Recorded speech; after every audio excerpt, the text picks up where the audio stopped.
गल सतयुग त्रेता द्वापर चले गए लेकिन सूरज चंद्रमा बाकी हो। चारों युग से कलयुग में भी देखा के मिलना। सतयुग त्रेता द्वापर गल लेकिन कलयुग में सूर्य चंद्रमा बाकी हो। लेकिन ये धरती पर एक से बड़ी बलवान देवता के अवतार में लोग आए। जैसे राम दुनिया के मालिक कन्हैया ये लोग भी आए चले गए। लेकिन कहना है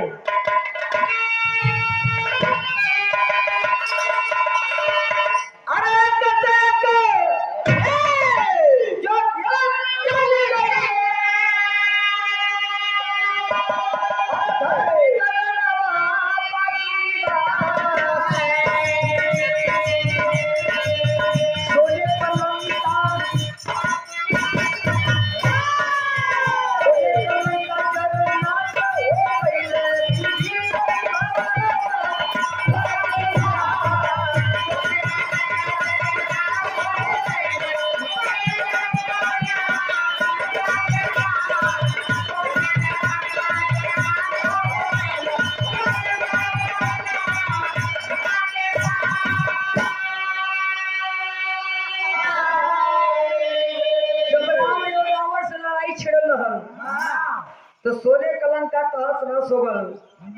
लोग कलन के हनुमान से पहले शनि देव महाराज चराए थे। लेकिन राम का भक्त विभीषण आज भी उनका भवन बाकी है। कहना है अरे सोने कलन का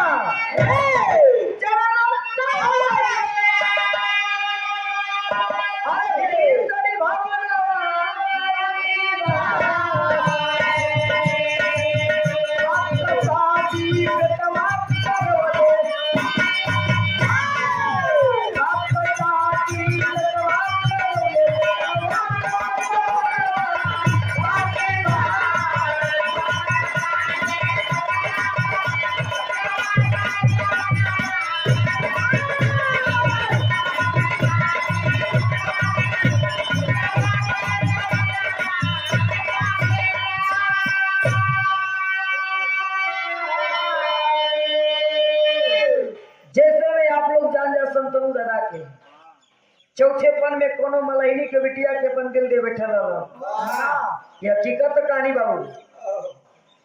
बुढ़ौती में कोनो मलहिनी के बिटिया के अपने दिल के दे बैठल भोर का बेला 3 बजावत हो जमुना में नाव लेके पारो माझी के बिटिया करत रहल। लेकिन ओकरा नाव पर बैठ के संतनु दादा ये पारो पार 4 बार घूमल। 2-4 बार घूमला के बाद जब मुकलस के दादा उतरबा के घूमबे रहा तब जीव दादा के संतनु दादा कहला कि सुनी हम तो से प्यार करीला। तब मलहिनी के बिटिया कहलस के उतर गाड़ी बोका रख ले पकड़ के मारब न तार प्यार मोहब्बत भीतर है जाएगी। लेकिन बाबू हो आकर के संतनु दादा अपने कोप भवन में अपने महल में चरपाई पर चदरा तान के सुत गए। और नहीं के बेटवा जेकर नाम बतावल गल दादा कलन की पिताजी उठिए खाना खाइए। वही चदरवे में मुँह ना खोलत हुआ। अब बेक लोग नहीं खे छिनरा पहले के देवतो देवी देवता छिनरा हो। हकीकत बात है।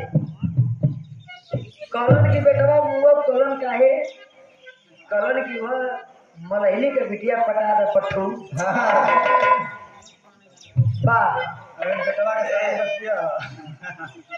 तो भीषण दादा कहलन कि पिताजी उठिए खाना खाइए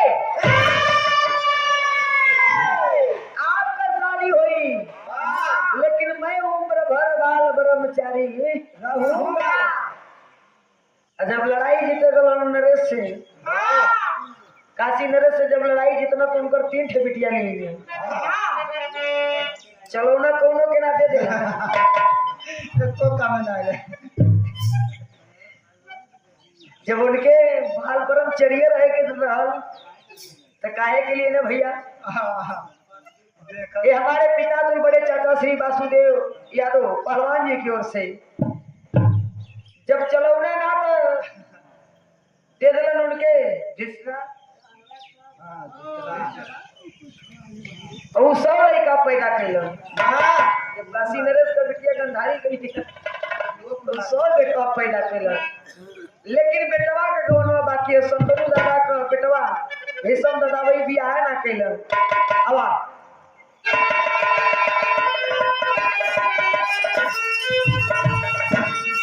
अरे तो मैं सोती बेटवा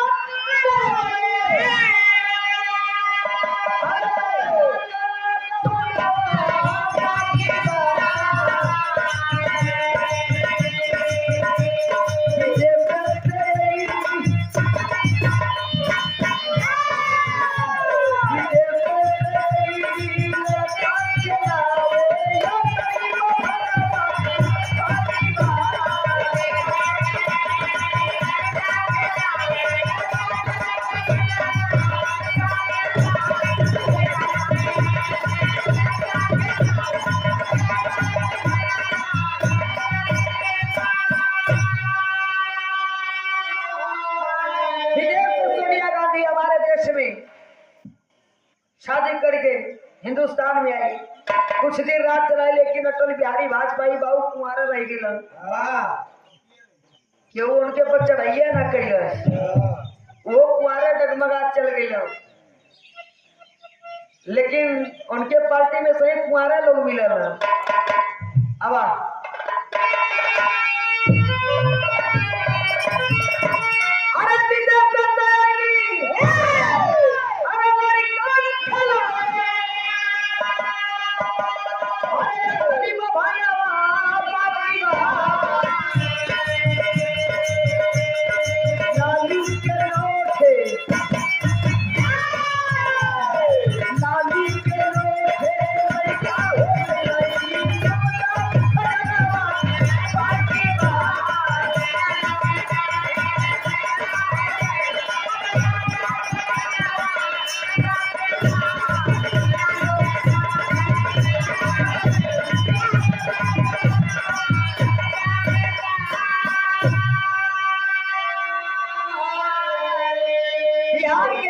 मुख्यमंत्री लालू जी पूरा टीम तैयार कर लेकिन कलकत्ता में ममता बनर्जी वो बकिया ही ना भाई फुटबॉल खेलत है ऐसे ऐसे महान विभूति हमारे देश में पड़े हैं हमारे तोरे घरे का बात तो 75 जने उम्र करता फलनवा का लड़का 40 साल हो गई लड़की 50 साल का हो गई कौनो ये हीरे ना चढ़त हुआ ये लोग कुमार पड़ल हुआ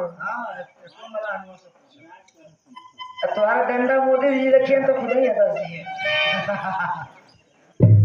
चलो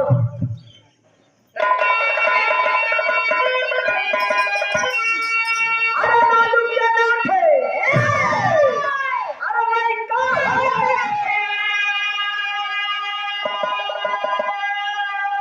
अरे मामा का खजाना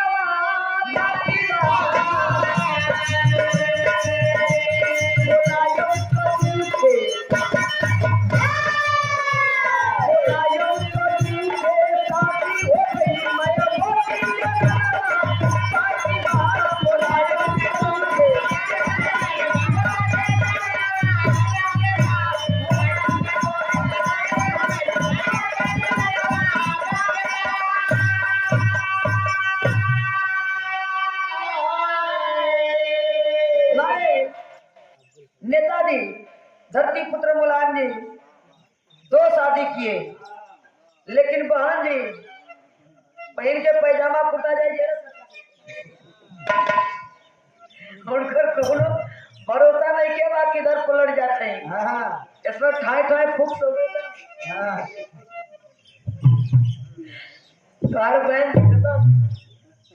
प्यारे कुछ दिन बड़ा हमारे पार्टी में 2 जाने हुआ लेके वो नीलक्का झंडा खूब फरे उन्होंने हरी नारे लोग जब 2-4 यही मरद की बात